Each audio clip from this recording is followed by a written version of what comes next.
अस्सलाम वालेकुम friends, welcome back. Drama serial रंग दे, जिसकी कि आने वाली एपिसोड में हम देखेंगे कि अब नुदरत कह रही है दुआ से कि वो आज़र से शादी कर ले, क्योंकि रात को दुआ ने ही कहा था कि वो आज़र से शादी ज़रूर करेगी आहद से मिलने के बाद।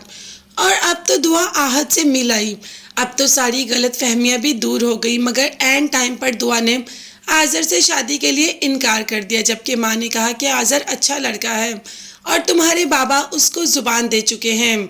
मगर दुआ ने कहा कि तब मैं होश में नहीं थी, मगर मैं आज़र से शादी बिल्कुल भी नहीं करूँगी। खैर दुआ तो अभी भी होश में नहीं है और बेहोश हो जाती है। दुआ को जल्दी से तौकीर हॉस्पिटल तो ले आता है, मगर दुआ का बीपी हमेशा डाउन ही रहता है। उसकी ज़िंदगी में कोई ना कोई प्रॉब्लम्स आती ही रहती हैं। इस बार तो तलहा ने भी कहा आहद से कि उस दिन जो लोग हमारे घर आए वो किसी सोची समझी तरकीब के तहत आए थे, क्योंकि उन्हें हमसे कुछ भी नहीं चाहिए था और ना ही उन्होंने हमें नुकसान पहुंचाया। उनका मकसद सिर्फ हमें शादी पर जाने से रोकना था।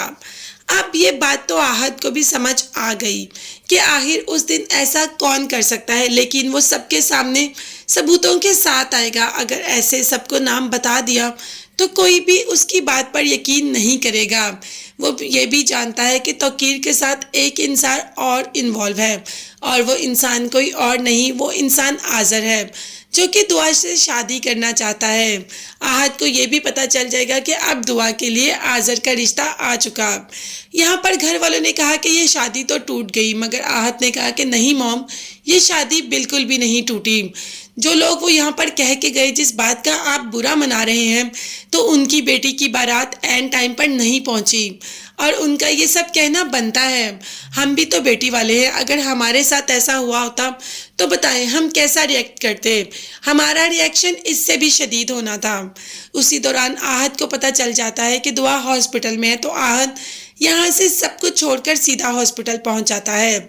जब तौकीर ने कहा कि तुम यहाँ पर क्या कर रहे हैं, इस बार तो आहद भी चुप नहीं किया और कह दिया कि मुझे दादों ने जाते जाते नुदरत आंटी और दुआ की जिम्मेदारी सौंपी थी और ये भी कहा था कि इन दोनों को आपसे बचा के रखूं, तो बस अब से मैं अपने काम पर लग गया हूँ। अब से ये दोनों मेरी जिम्मेदारी हैं और आपसे तो मैं उनको बचा के ही रखूँगा।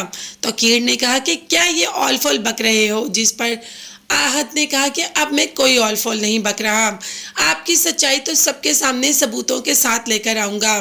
तौकीर आहद की बातों से थोड़ा घबरा भी जाता है।